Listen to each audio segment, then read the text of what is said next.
Welcome back to Bill Plays Bass, where I play these things. Today we are going to revisit the results of a video I did about a year ago. I purchased this bass. The action was horrendous. And I took it home. I couldn't tighten the truss rod all that much. And, it was unplayable. So did some research and found a unique way to allow me to tighten the truss rod. And then, it played fine. So everyone's had this question of, well, how long is it going to last? It's like, you've rigged it. Did you twist the neck? Are there going to be problems? So that's what this is about. So just a quick recap of the other video, which I will link to over there, I believe. Yeah, over there. On the original video that shows you the process that I undertook. So essentially, I found this bass cheap online at a local retailer, and it was real cheap. So I went there and I found it, and at first I was like, cool, and then I looked at it, and then holy shit, yeah, that's a thing. Look at that. So the sales guy who showed me where the bass was because I couldn't find it, he looks at me, and I'm like ready to, okay, let's put this bad boy back down and let's just get out of here, or at least see what else they got for sale. So anyhow, he's like, hey, no, you probably just tighten that truss rod, man. You'll be fine. Yeah, you'll be fine. I'm like, He's like, hey, did you know this comes with a hard shell case? No, I did not. Wow, that's a really cheap price. And I'm like, and he's like, hey, you can always return it. I'm like, okay. So I took this bad boy home. I then simply just tried to, I lowered the bridge down to the basement. And it's actually too low. And then I tried to tighten the truss rod, and I actually got maybe a third to half a turn on it, and man, it was not anywhere near enough before. It was just so stiff, and I'm just like, ooh, I am not gonna, over tighten a truss rod, and I knew there was no way I was gonna get the relief I needed. So I ended up doing some research, and I found a couple videos. One was from Dan Erlewine, a very respected luthier, where the idea is that the truss rod won't turn because the neck is so far giving it pressure that it can't. And you're like, well, what do? Like, well, you can relieve the pressure off the neck. So you take the strings, slack them up. Then you need some way to pull on the neck so that you can induce back bow in it. And then after you've managed to do that, you can then tighten the truss rod. And I found I had to do that several times. I think the number was 5. And then the bass was fine. Actually, it played great. So this is just the follow-up video that everyone wonders, how well did that play?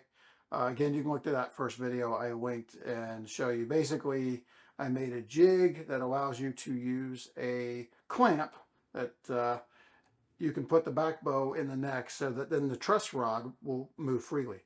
Another top tip, since I've done this about 7 times now, try to work the truss rod first, back and forth. Loosen first, tighten, loosen first, tighten. If that is like crazy, especially on the loosen, lubricate the thing first. Find your favorite lubricating oil and give that a shot.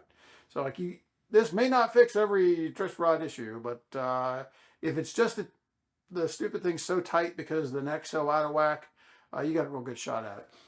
Well, anyhow, so let me show you how things have fared. It's been almost a year, I think at least 10 months. And I will say this, the bass strings have not fared so well. The Grim Reaper has come for them as they are dead. So, but as far as action goes, my idea of pretty good action on any bass is that I can bend the G string up half a step, and I can do that easily.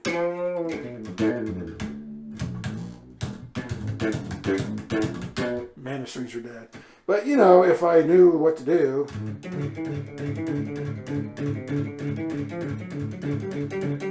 or even, it's like anything that, I'm not a great tapper. I apologize. I should learn that stuff, huh? But yeah,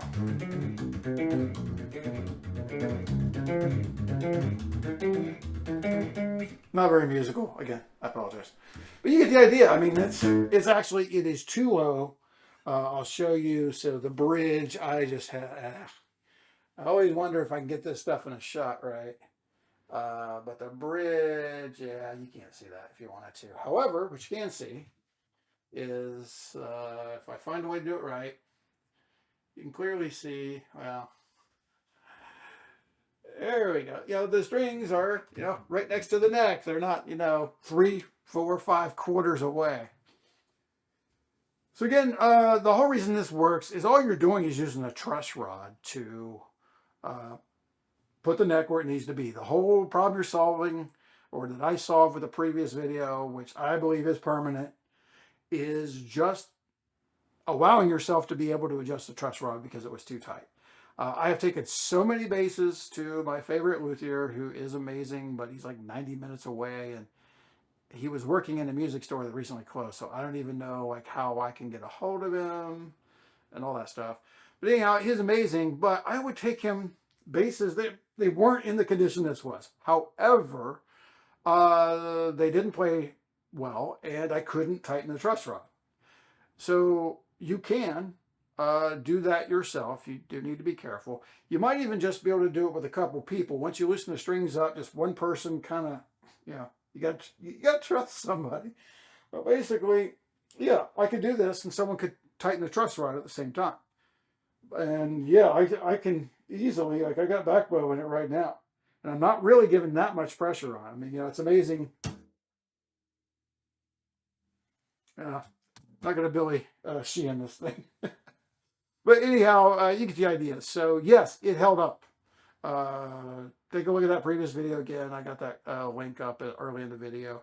But yeah, it was a great way to do things. Again, I have, I think I've done it to like 7 times. And the one time I was having no luck with it whatsoever, really the truss rod was just, frozen's not the right word, but it was just really hard to turn in all directions, loosen or tighten. So once I lubed it, then I was able to work it a bit, and it was better. And then I did still use the kind of jig tactic. So there you have it. I think this is a great fix for this issue for guitar or bass. And I will see you next time.